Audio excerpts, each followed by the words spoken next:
live from the Coachella Valley. Time for another hour of the desert scene. Art exhibitions to modernism, music festivals to live theater, big screen, little screen, and very little screen. This is the Culture Corner with Bonnie Gilgallon and Brayan Mendoza. Here's Bonnie and Brayan on iHub Radio. And welcome to the Culture Corner here with Brayan Mendoza. We got a lot of great guests, a lot of great news today. A little hot out there. Oh, it is. Trying to stay cool. So what do we got coming up, Brayan? So our first guest is actually going to be here to talk about the Marilyn Monroe statue that has recently come to the Coachella Valley. It has not only sparked controversy, but conversations about misogyny in art and women's issues. And so I thought it'd be very important to bring on somebody that had a lot to say about that. Absolutely. And I think it's important to allow this discourse to certainly, come to a peace, hopefully an understanding, maybe understand the issue a little bit better. And have everybody have their say. Yeah. Of course. And so I wanted to bring on, I currently have on Jamie Trachtenberg from Courageous Resistance of the Desert and Women's Issues Committee. How are you doing today, Jamie? I'm doing well, thank you. Hi, Brayan and Bonnie. Welcome to the show. So give us your take on this whole thing. Well, there's a lot of issues that are surrounding the Forever Marilyn statue. There's discussions here about whether this statue is art. I'm not interested in discussing that per se. There are issues about placing the statue in a public street after there was a measure voted on for that street. I'm not here to discuss that. That's a separate issue. There's issues about whether the statue should be in the park that it was supposed to be in, right next to the museum. I'm more interested in discussing the representation of the statue and the continuation of misogyny and the perpetration of objectification of women and sexism. And that's really more important to me. Yes, I don't agree that the statue should be placed in a public street right in front of the museum, and I think that what it represents sends the wrong message, certainly to children when they see it. So, I'm sure you're familiar with the fact that this is an iconic scene, so to speak, from the movie The 7-Year Itch. Right. Yeah. And the only thing that movie really is remembered for is that blowing up of the skirt scene.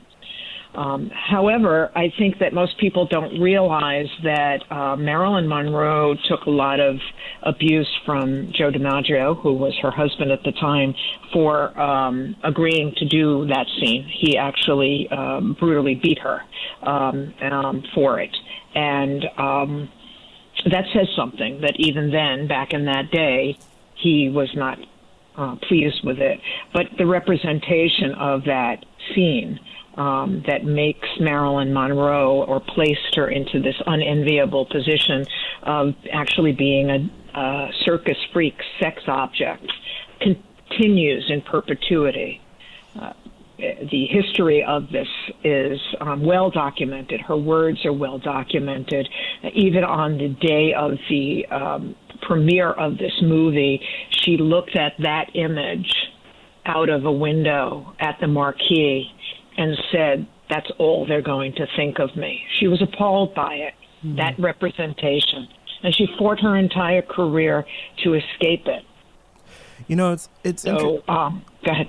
No, I was going to say that I'm actually really glad you've mentioned that, because I'm actually a big fan of Marilyn Monroe, and I have always had a difficult time even as a fan, and I can't imagine how Marilyn went through it, trying to convince people that her work and her art, that she herself had to battle so much, and that she was talented and brilliant, and that she was like this really intelligent, wonderful woman. And that for us to just see her as like this beautiful blonde woman, like she is beautiful, but but with beauty, it also comes with this image. She was more than that. Yeah, she's a lot more than that. Exactly. Yeah, exactly. And she was very aware of the powerful impact that she had from her physical presence, but she always longed to be recognized as a serious and talented actor, and she worked very hard on her vocation. She even said, and is quoted as saying, "I want to be an artist, not an erotic freak.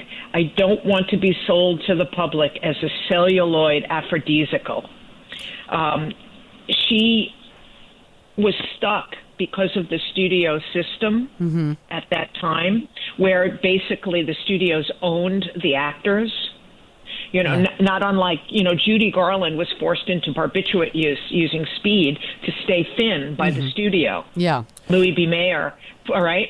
So it's the same type of thing. Marilyn could not choose her role. She was told what she had to do. If she didn't take the role, then she lost the job. She wouldn't work. I also wanted to mention that even in roles that she wanted to make, they would cut out scenes that could have in some ways gotten her Oscar nominations. Like I remember I read somewhere that Bus Stop, that movie was her favorite role, and she was always disappointed that they cut out a very important monologue that she felt that if they had kept in the movie would have gotten her an Oscar nomination. And a lot of people have said that Bus Stop should have been her first movie to get her nomination. And so even in movies where she had some control over what she wanted to do, she was not allowed to even get the full benefit of it. Yeah, exactly.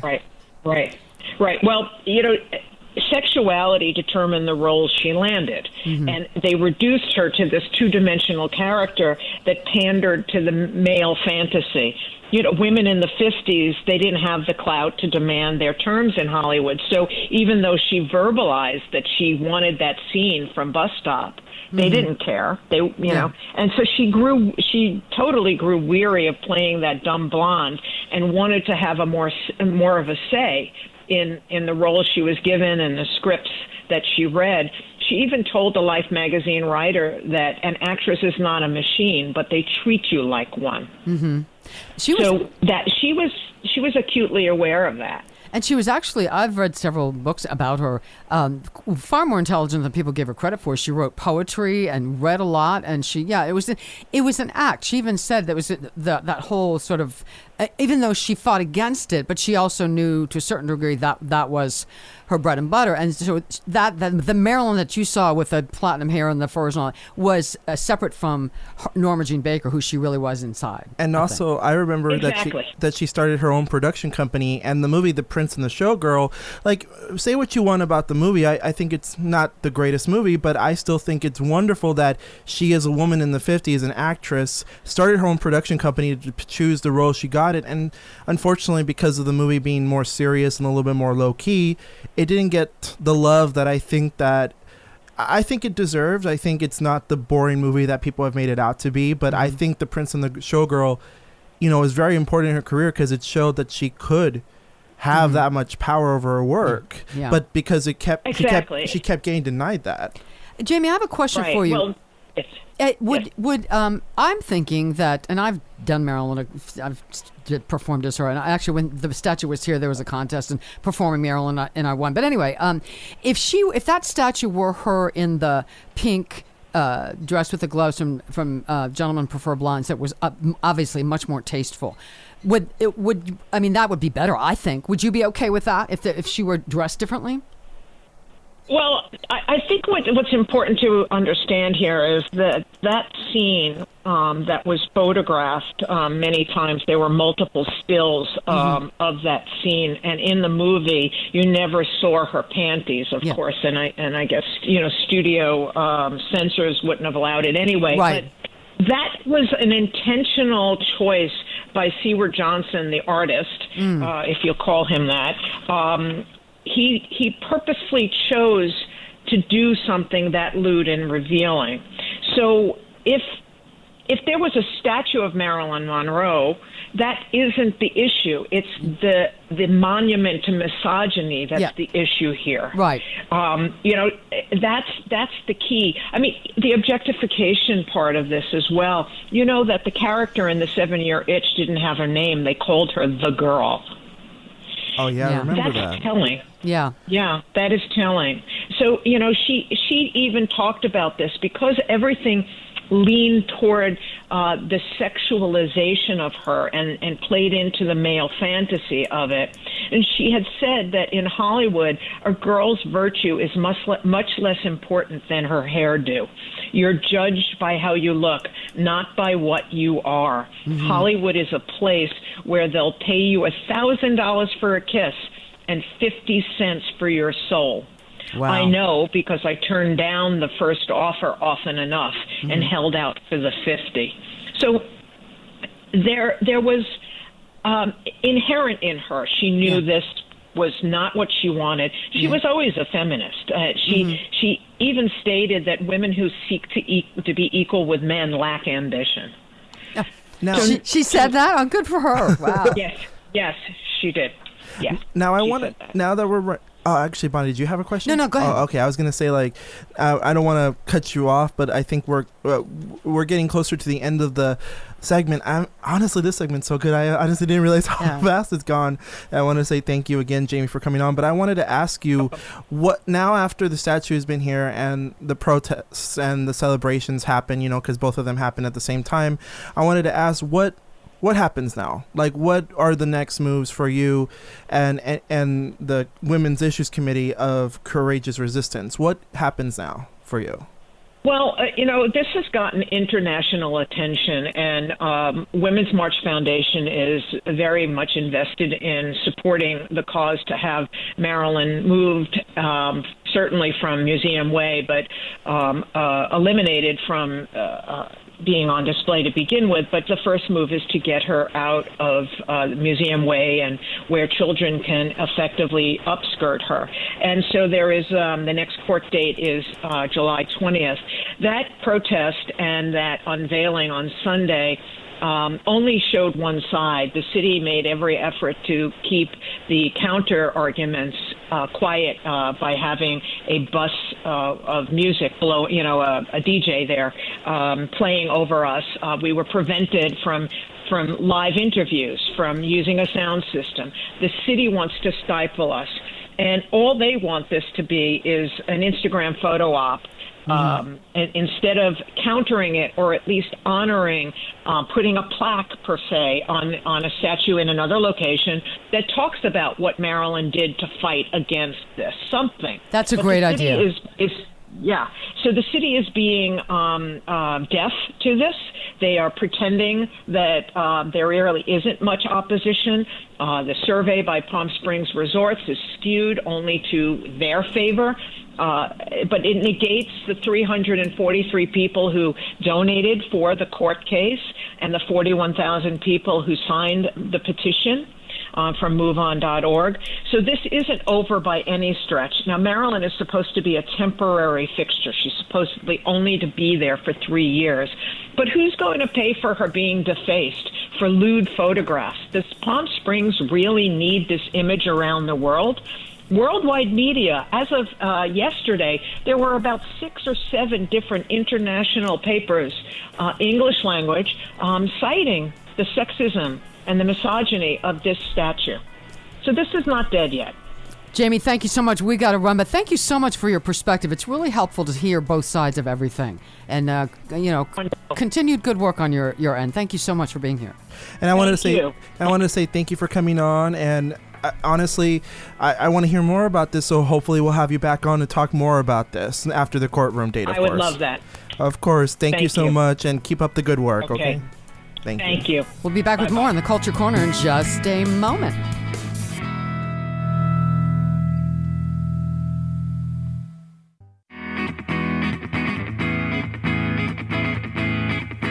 You're listening to Bonnie Gilgallon and Brayan Mendoza, talking arts and entertainment on iHub Radio's The Culture Corner.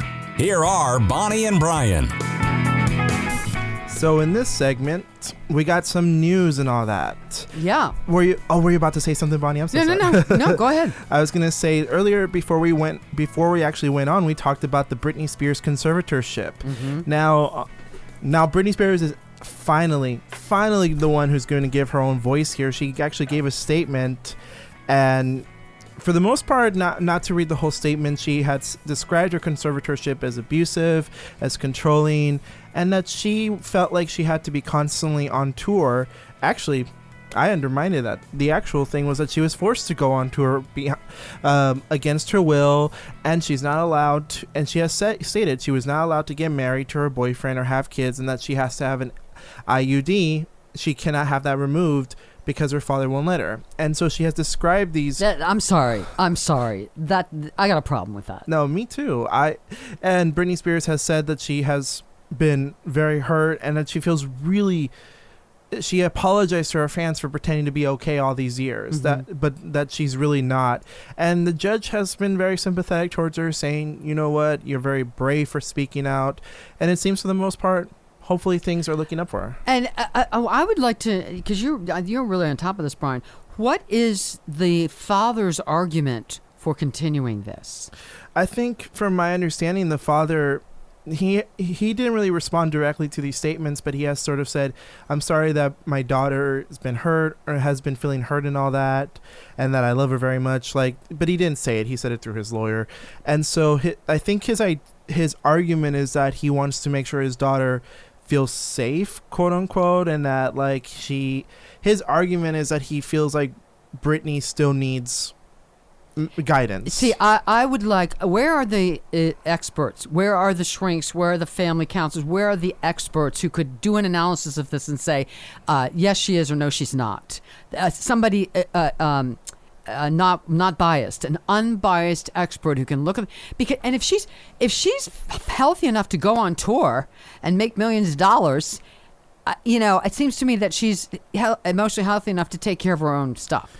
No, I agree with you. Hello? I agree with you on that, because I feel like if she can get up and do a whole show every day for a residency, I don't think it's impossible to believe that's a lot. That's a lot of work and a lot of mental stress, emotional stress, physical stress, and she's apparently sailing through that and not having a breakdown. So I think that this has gone on way too long, and it's time for someone to reassess, and it's time for her to let her be an adult and do her own stuff. Yeah, and even then she admits very openly that she would not mind, like, if she has a conservatorship, that it goes to like a bank or something, like a neutral party, but not her father. No. She feels like her father has way too much control over her. Sounds like it, yes. And as we've mentioned before, the sad thing is that a lot of conservatorships have a lot of become abusive. Yeah, they become abusive because of the fact that you have that much power over someone.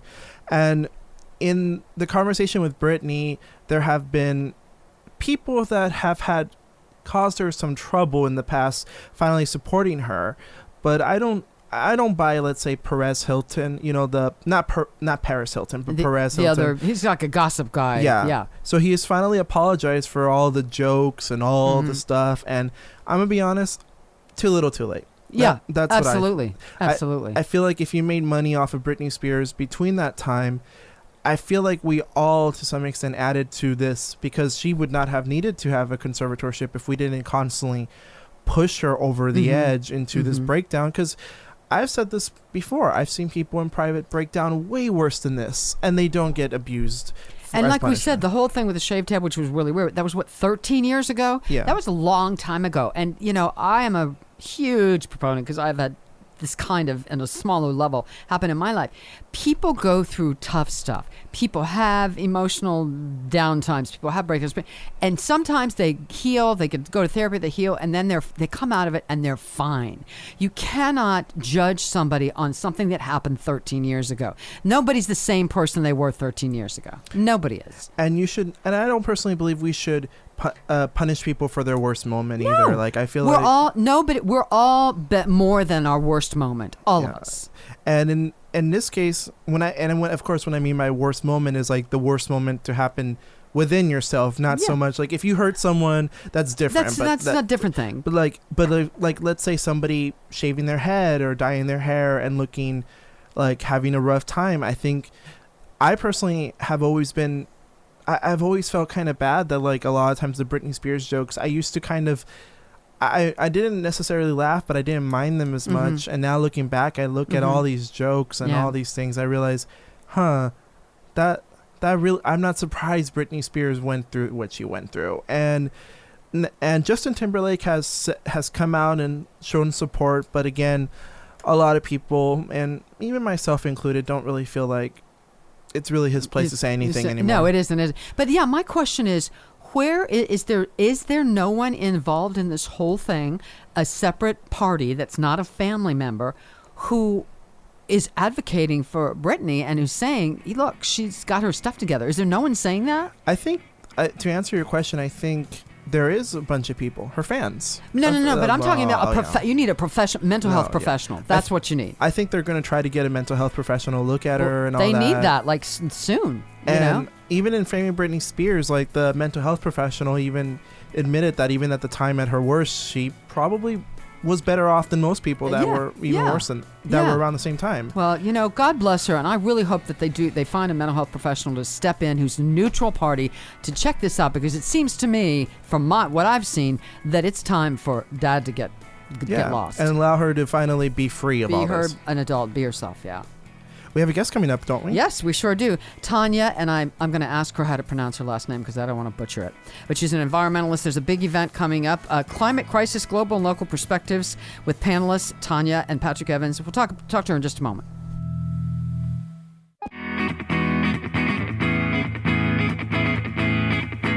The curtain rises on local and regional arts and entertainment. From music to theater, films to fine art, it's the Culture Corner. Get connected. Call 760-544-TALK.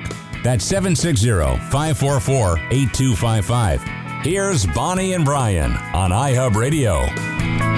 We're back on the Culture Corner. Now we're switching gears a little bit. We're going to talk about the environment and climate crisis. And we're welcoming Tania Srebotnjak. Did I say that right?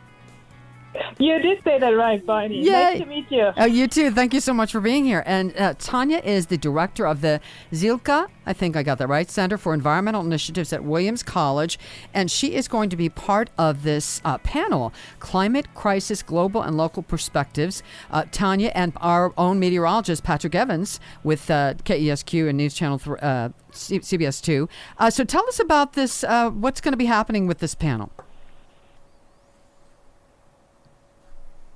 Yeah, I think we're going to talk about the major initiatives happening right now at the world stage regarding climate change action and what that means for U.S. policy for the average U.S. resident, but also perhaps a little bit about the U.S.'s re-engagement with environmental leaders across the world on climate change. And tell us your, there are still some people out there, bizarrely enough, who say there's no such thing as climate change or global warming, and it's not really happening, and the man has nothing to do with it. How would you address somebody who still says things like that? Yeah, of course. Climate change is this difficult thing, really, to grasp and put your mind around, because it is truly global in nature, and it is unfolding slowly and sometimes in unusual ways. So it's not just that temperatures are changing, rainfall patterns are changing. They don't do that necessarily in a very sort of predictable way. And I can understand that people think, oh, this is just an abnormality in the weather. Things will be normal again next year. So we have to really look carefully at what the data are telling us, what the science is telling us about these longer-term trends in our region, in the U.S. and worldwide, with respect to, for example, heat waves, with respect to the occurrence of extreme floods and other unusual weather events, and whether they might be attributable to the way we as humans have been using one of the sort of main culprits of climate change, and that is fossil fuels, because they have that effect that we add carbon dioxide to the atmosphere, and that carbon dioxide acts like a thickening blanket, if you wish, in our atmosphere, making things warmer on average and also somewhat more unpredictable. So I understand that people have questions and have doubts, and we can do a good job, I think, in explaining what's happening, using charts and also relating it to what people experience in their daily lives, what we see around us. Maybe if you live like I do now in New England, you've noticed that maybe some of the lakes don't freeze over as much anymore as they used to. Things like that really bring the issue closer to people's lives. And would you say, I mean, you mentioned that this really is a global issue, but would you, do you think the United States, people here, is it sort of equally, is it sort of spread around the globe equally, this problem, or are there certain areas where it's more of an issue, would you say? In terms of the impact? Yes. Climate change? Yeah, what's going on, with climate change. Yeah. So there is not going to be a single region that is going to be unaffected by the changes that are starting to unfold. The changes themselves do differ. We see more extreme heat waves in areas that have traditionally already been hot, whereas we see perhaps more rainfall in other areas. New England, for example, has seen wetter years over the past few decades compared with 100 years ago. Whereas Southern California, where you are, right, the number of 90-plus degree days has grown. So there are impacts everywhere, but the type and scale of impacts can vary from place to place. And what can I know there's one human being, if you're not a scientist or not an environmentalist, maybe can't do that much, but what could we do, the average person, on a day-to-day basis? What could we do to, if not help this problem, at least not make it worse? What can the average person do? Yeah, I get that question all the time, and also I get it in conjunction with, what can I as an individual, what does it really matter in the grand scheme of things? But what I tend to say is we all have some agency in our lives, and there are certainly small and bigger things that we can do, and we can tailor them to our life situation, to our own needs. So, for example, in my house, we have replaced all traditional light bulbs with more efficient LED light bulbs. That doesn't cost the world, and it cuts down on my electricity bill, and it saves energy overall, which reduces the emissions of that carbon dioxide into the atmosphere.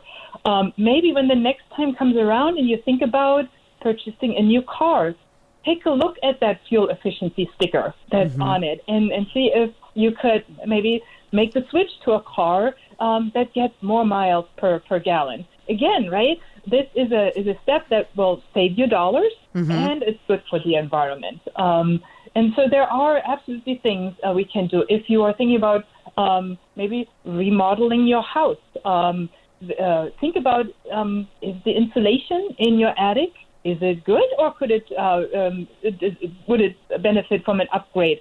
How about the windows? How about planting some trees outside that window that give you shade during those hot summer months? All of these things can help lower your bill for air conditioning and help the planet at the same time. So there's something in there for everybody and at all budgets and all life circumstances. Okay, I want to just tell folks a little bit more about Tania. She completed her PhD in environmental statistics and policy at the Yale School of Environment in 2007. Recently, she was the inaugural director of the Hickson Center for Sustainable Environmental Design at Harvey Mudd College. Her work at also the Nueva School in the San Francisco Bay Area, and her work at Nueva involved core curriculum design and environmental citizenship. She obtained the school's first ever recognition as a 2021 Green Ribbon School by the Federal Department of Education. So pretty impressive. And by the way, joining Tania as a panelist is Patrick Evans. We all know Patrick Evans. He is the meteorologist at KSQ, also the host of Eye on the Desert. He also sings around town. He's a wonderful singer, and also hosts is on a radio show, hosts Afternoon Drive on CV 104.3 FM. And Jeff Hocker, who has his own show here at iHub, is moderating this. So it's the United Nations Association Coachella Valley, one of 200 local chapters. So is this, and I'm trying to find this on my notes here, Tania, is this going to be online virtual, or is this going to be physically at a building? And I'm trying to find that here. I apologize. Yeah, no, it will be virtual. Okay. Because I'm currently in Williamstown in New England, Massachusetts, and I'll be joining from here. Okay, great. And so let's see, to register for this, if you're interested in taking part in this, you want to email Jeff Hocker. So it's Jeff, Jeff, Hocker, Hocker, numeral 1 at gmail.com. And it is June 29th, 4 p.m. Climate Crisis, Global and Local Perspectives. So this is really important stuff, What do you see? I've heard people say on the news when they've talked about this that we only have, so many years, 10 years, 11 years, 12 years to kind of get a handle on this before it's almost too late. Do you kind of agree with that kind of prediction?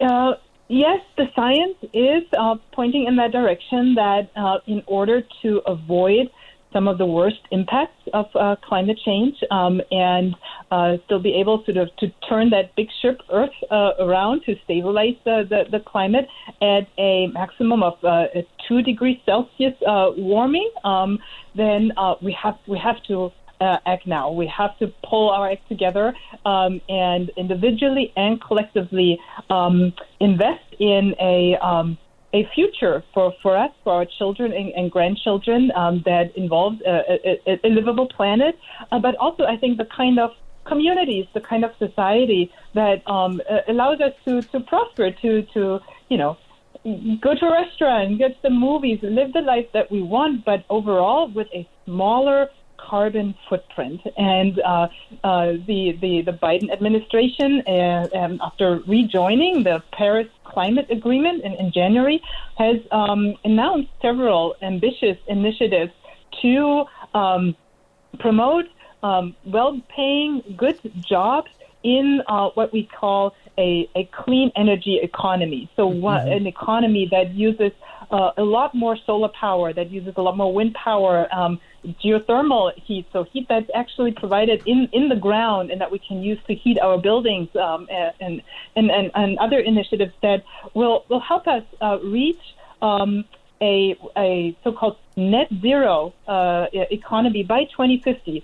What that means is we will, by 2050, be able to say that we are not adding any new carbon to the atmosphere, which, since carbon is that main driver of global, warming, global temperature change, and the associated impacts of that, we can say, okay, we're essentially, stabilizing our climate system. And that's where we want to be, ideally by 2050. Okay. And can you talk briefly? I've read a little bit about one of the things that people talk about sometimes is for all of us, I don't eat meat. I haven't eaten meat in 30 years, but to eat less meat, to eat less beef, because there's something about cattle and the atmosphere and ozone. Could you talk about that a little bit? Yeah. First of all, my congratulations to you to having foregone meat for that long already. And yes, so in particular, beef is many of us like it, right? But it is a source of protein that comes with a fairly high emissions load, so carbon emissions. Why? Because cows burp a lot, and also the manure that they produce can release a lot of methane into the atmosphere, which is another very potent greenhouse gas, so a gas that contributes to global warming and climate change. So cattle also requires a fair amount of space and has some other sort of land use, agricultural implications. So if you could reduce the amount of beef you eat and maybe switch to other meat alternatives, so chicken, for example, or, the Impossible Burger is out there. I tasted it. It's not bad. Okay. Okay. Synthetic, right? New all forms of alternative meat. Then you would have a positive impact on the climate. Excellent. Well, all right, so you guys, everyone should check this out. The Climate Crisis, Global and Local Perspectives, moderated by Jeff Hawker with panelists Tania Srebotnjak and Patrick Evans. It's June 29th at 4 p.m. To register, you can email Jeff. It's jeffhawker1, JEFFHOCKER, numeral 1, at gmail.com. Tania, thank you so very much for being here. We've learned a lot from this and really, really appreciate it. And I hope that you guys get lots of participants on this. It sounds like a very educational event. Looking forward to it. Thank you so much. Thank you, Bonnie. Thank you so much. It was a pleasure joining you. All right, thanks. All right, stay cool. Yeah, so check it out. See, we have some education on here, too, not just entertainment. It's called culture. All right, we'll be back with more in just a bit.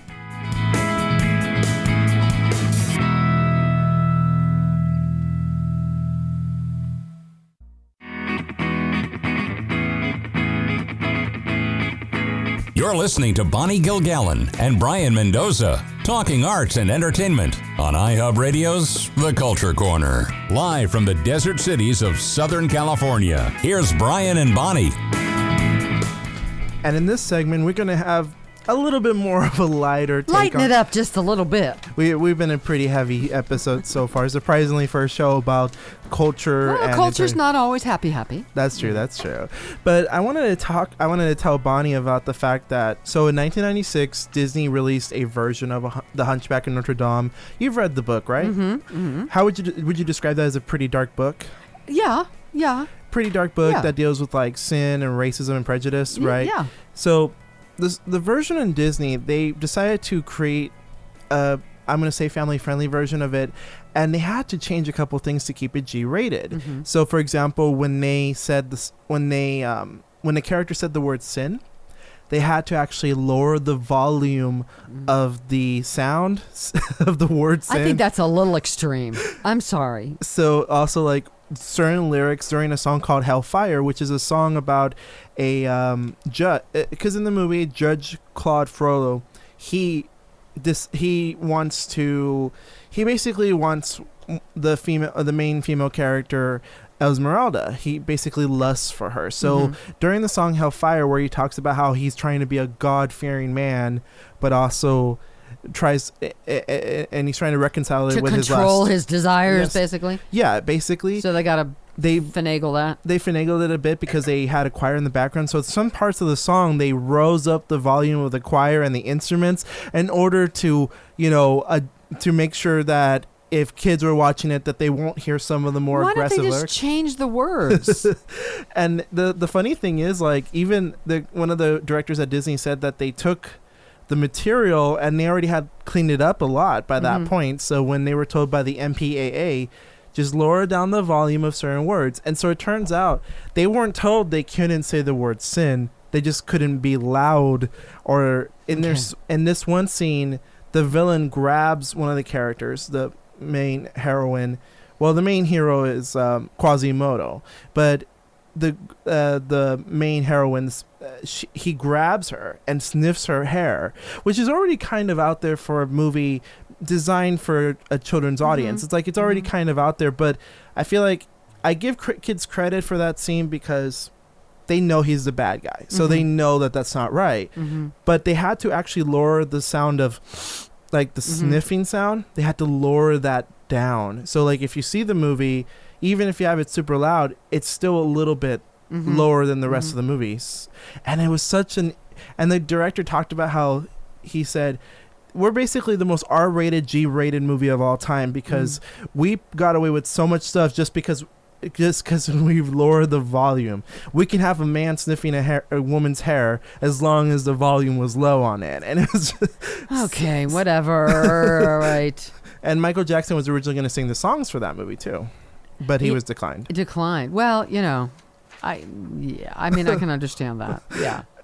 But hey, why don't we talk about Andrew Lloyd Webber's? Yes, this has been an ongoing saga. The Andrew Lloyd Webber saga. Yeah. So basically, at this point, England has basically said you can open up at 50% capacity, and Andrew Lloyd Webber is not very happy about that. He's going to try to sue the UK. He's now suing the UK government because he said that he feels that this is going to hurt the industry, because he said a lot of like local theater shops are going to go out of business. They're going to lose gigs and all that. He felt that he just felt that it was unfair to him because a lot of sporting events are still happening. And that's a fair criticism. Like if sporting events are happening, but not musical shows. Well, that is the legitimate argument. That is the legitimate argument. But for him to say, well, if I can only open at 50% capacity, of course he's got millions of dollars, then that's not fair. Then to other little theaters over there, that really doesn't compute.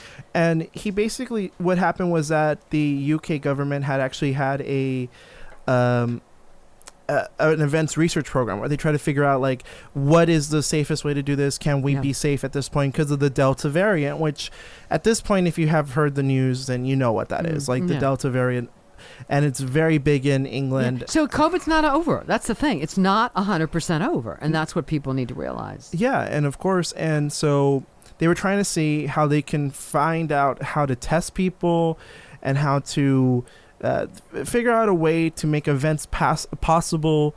How can they make them possible? Basically, because they haven't released the results yet, Andrew Lloyd Webber wants to sue them to get the results of this study because he wants to know, am I being gypped out of this event? Like, and I think Andrew Lloyd Webber surprised me a bit because when the pandemic happened, I think I've said this before, he was very, very generous on free shows online.